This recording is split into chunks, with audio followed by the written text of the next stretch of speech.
नमस्कार. मी Vilas Patil. Scams and reality चॅनलमध्ये आपले स्वागत आहे. प्रशासनामध्ये होणारे घोटाळे आणि सर्वसामान्य लोकांवर होणारा अन्याय या संदर्भात माहिती देण्यासाठी आणि जनजागृती करण्यासाठी आपण चॅनल सुरू केले आहे.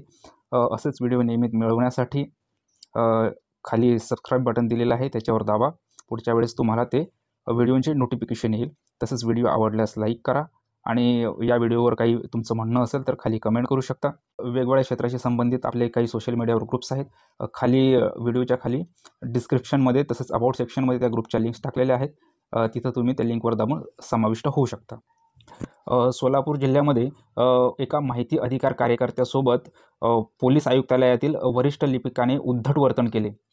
या संदर्भात त्या माहिती अधिकार कार्यकर्त्याने तक्रार केल्यानंतर आयुक्तालयातील वरिष्ठ लिपिकाला निलंबित करण्यात आले. ही एक समाधानकारक गोष्ट आहे. नाहीतर माहिती अधिकार कार्यकर्त्याला खूप वेगवेगळ्या समस्यांना सामोरे जावे लागते. प्रशासनातील निगरगट्ट अधिकारी कर्मचारी दाद देत नाहीत. त्यामुळे ही एक पॉझिटिव्ह बातमी आहे, आपल्यापर्यंत पोहोचावी म्हणून हा व्हिडिओ तयार करतोय. पोलीस आयुक्तालयात अर्ज घेऊन आलेल्या माहिती अधिकार कार्यकर्त्याबरोबर उद्धट वर्तन करणे पोलीस आयुक्तालयातील एका वरिष्ठ लिपिकास भोवले असून त्या कार्यकर्त्यांनी केलेल्या तक्रारीची दखल घेत तब्बल 3 महिन्यानंतर वरिष्ठ लिपिकास सहाय्यक पोलीस आयुक्त यांनी निलंबित केले आहे.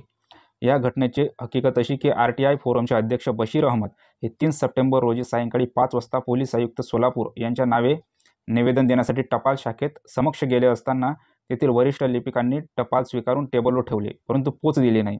बशीर अहमद यांनी स्थळ पोच देण्याची मागणी केली. संबंधित वरिष्ठ लिपिकाने उद्धट वर्तन करत वरिष्ठांकडून पोच घे, नाहीतर आज साहेब नाहीत उद्या ये असा वाद घालत अवमानकारक बोलत गोंधळ घातला.